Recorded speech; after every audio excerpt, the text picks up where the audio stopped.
एक बार फिर आपको बहुत बहुत स्वागत है आपकी अपनी यूट्यूब चैनल डीएलएड वाला में। दोस्तों आज की इस क्लास में हम आपके लिए लेकर हाजिर हो चुके हैं यूपी डीएलएड थर्ड सेमेस्टर 2022 के सोशल स्टडीज़ के इस पेपर को, जो कि आपका 50 नंबरों का रहता है और इस पेपर को सॉल्व करने के लिए आपको 2 घंटे का समय मिलता है। ये 2022 का प्रीवियस ईयर क्वेश्चन पेपर है। 2022 से पहले 2021, 2020, 2019, 2018, 2017, 2016 इन सभी वर्षों के जो प्रीवियस ईयर क्वेश्चन पेपर हैं वो हमने आपको इसी चैनल पर सॉल्व करा दिए हैं, जिसकी प्लेलिस्ट भी हमने आपको बनाकर दे दी है इसी चैनल पर। यूपी डीएलएड थर्ड सेमेस्टर पी/क्यू, ठीक है, यूपी डीएलएड थर्ड सेमेस्टर पी/क्यू की जो प्लेलिस्ट है उसे आप चैनल पर जाकर देख लीजिए।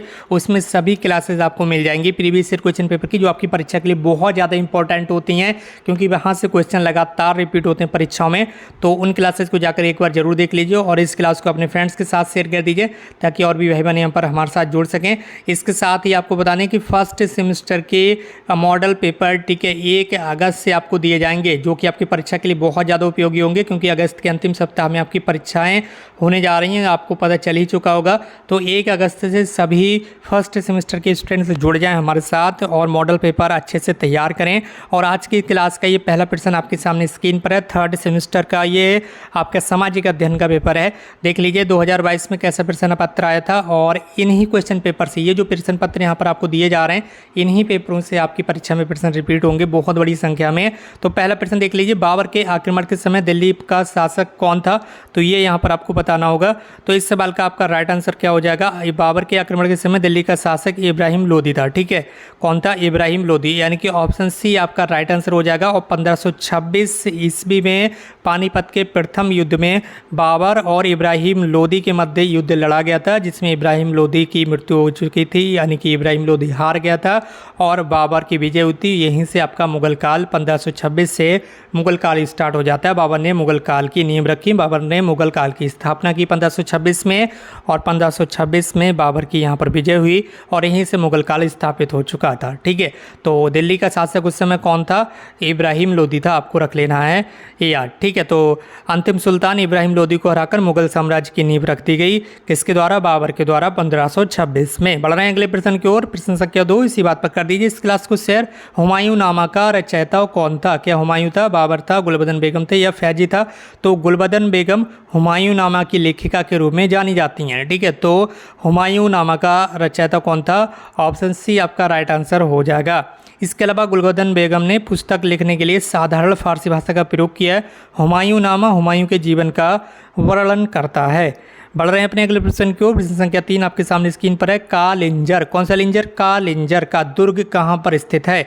तो ऑप्शन ए आपका Bundelkhand, option B Jharkhand, option C Rohilkhand, option D Chhattisgarh. तो कालिंजर का जो दुर्ग है वो उत्तर प्रदेश के बांदा जिले में स्थित एक दुर्ग है, ठीक है। उत्तर प्रदेश के बांदा जिले में स्थित दुर्ग है और बांदा जिला बुंदेलखंड क्षेत्र में विंध्य पर्वत पर स्थित है। तो ऑप्शन ए आपका राइट आंसर हो जाएगा, ठीक है। कालिंजर का दुर्ग कहाँ पर स्थित है? बुंदेलखंड में, बांदा जिले में, उत्तर प्रदेश में। बढ़ रहे हैं अपने अगले प्रश्न को। प्रश्न संख्या 4 आपके सामने स्क्रीन पर है। पाटलिपुत्र का द्वितीय युद्ध कब हुआ था? प्रथम युद्ध तो अभी आपको पता चल ही चुका होगा, 1526 ईस्वी में बाबर और यहाँ पर इब्राहिम लोदी के मध्य लड़ा गया था, जहाँ से बाबर ने यहाँ पर मुगल काल की स्थापना कर दी थी। अब यहाँ पर पूछा जा रहा है कि पानीपत का द्वितीय यानी कि सेकेंड जो युद्ध हुआ था वो कब हुआ था? तो पानीपत का जो द्वितीय युद्ध था वो 5 नवंबर 1556 को हुआ था। तो ऑप्शन बी आपका राइट आंसर हो जाएगा, ठीक है।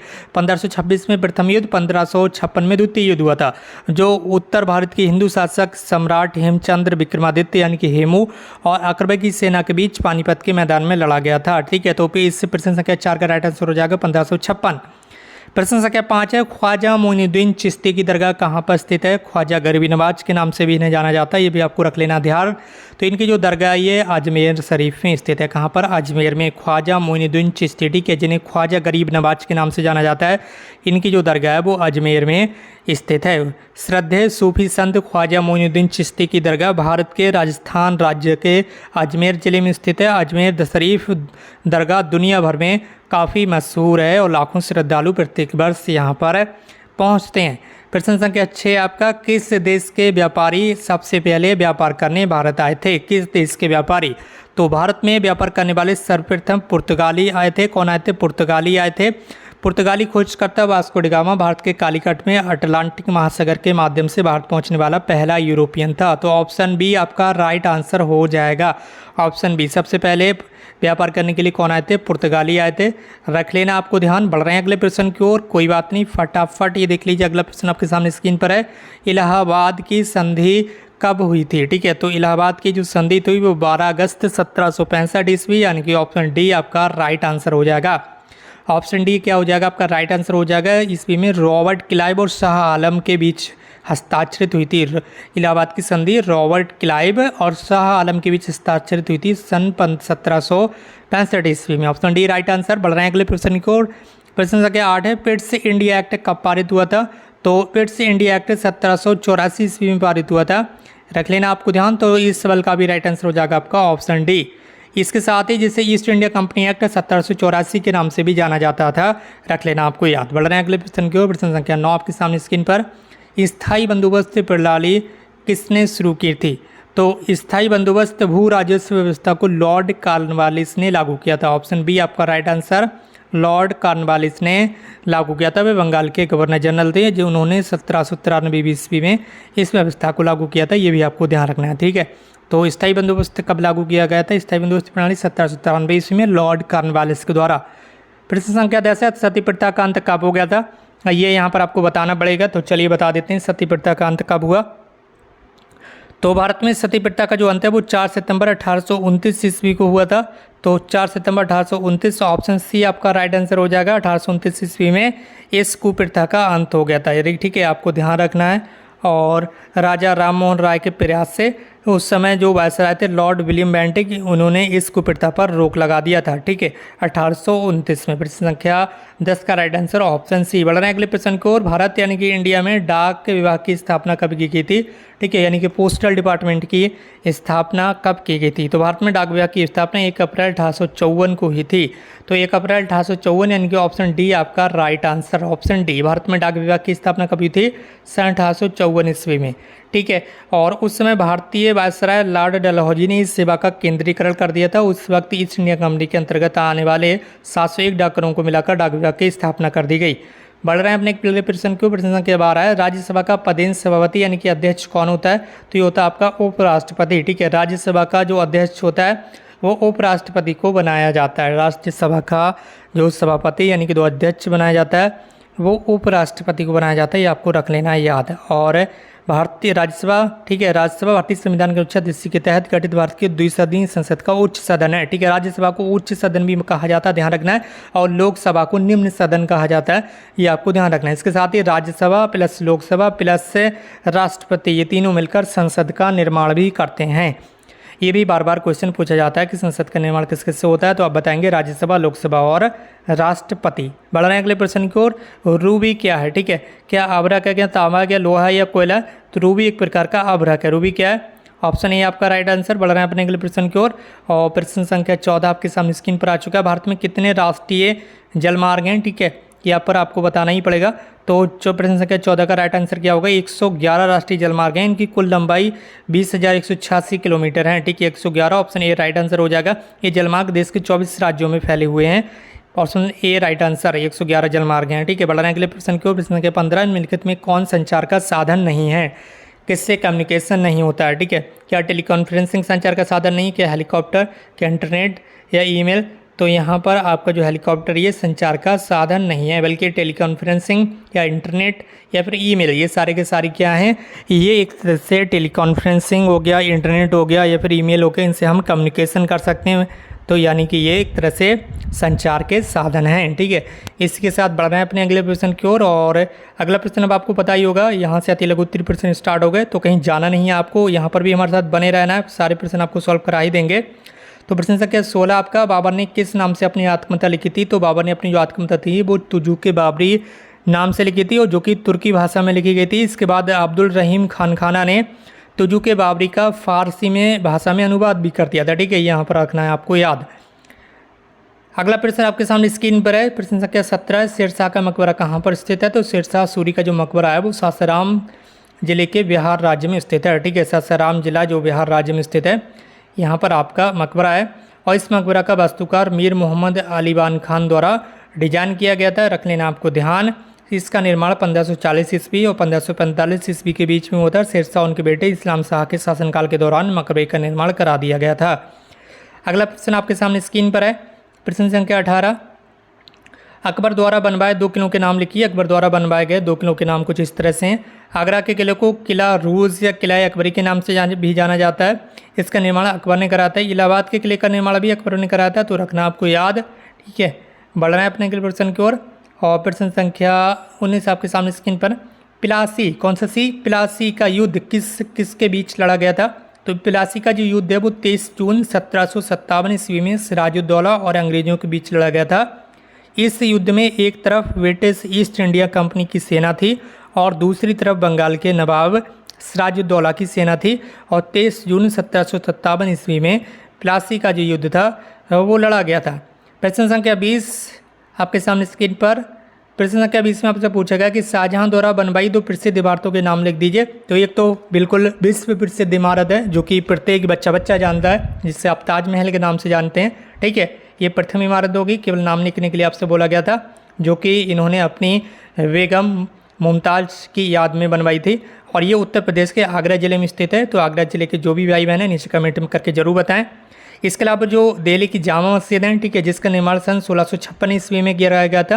ये भारत की राजधानी में स्थित है जो कि दिल्ली में है। ठीक है, जामा मस्जिद भी यहाँ पर काफ़ी ज़्यादा प्रसिद्ध है, इंडिया के साथ साथ विदेशों में भी काफ़ी प्रसिद्ध है। यहाँ पर सैलानी काफ़ी बड़ी संख्या में आते हैं, यानी कि टूरिस्ट, चाहे वो ये आगरे का ताजमहल हो गया या फिर दिल्ली की जामा मस्जिद हो गई, काफ़ी बड़ी संख्या में टूरिस्ट यहाँ पर आते हैं। प्रश्न संख्या 21 है, द्वैध शासन व्यवस्था को किस गवर्नर जनरल ने समाप्त कर दिया था?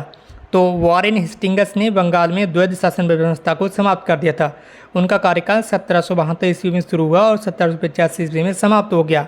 ठीक है, रख लेना आपको याद। बढ़ रहे हैं इसी के साथ अगले प्रश्न की ओर। प्रश्न संख्या अब आपका आ जाएगा 22। प्रश्न संख्या 22 आपके सामने स्क्रीन पर है।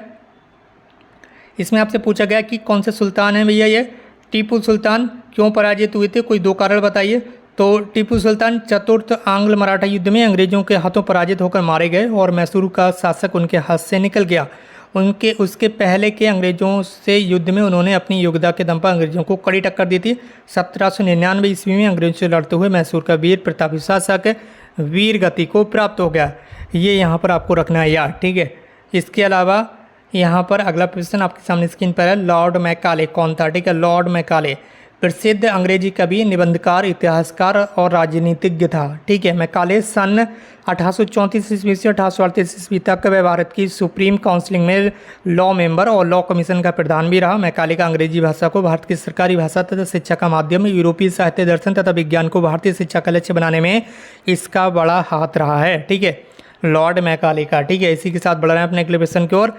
प्रश्न संख्या 24 है। यहाँ पर आपसे पूछा जा रहा है कि भारत में प्रथम रेल निर्माण कार्य कब कराया गया? तो भारत में प्रथम रेल निर्माण का कार्य भारत के गवर्नर जनरल लॉर्ड डलहौजी के समय हुआ था, जिनके अधीन 1853 ईस्वी में बम्बई को ठाणे से जोड़ने वाली पहली रेलवे लाइन बिछी थी और यहाँ पर रेल भी चली थी। ठीक है, इसके अलावा प्रश्न संख्या 25 आपका। प्रश्न संख्या 25, किस गवर्नर ने विलय नीति का अनुसरण कर लिया था?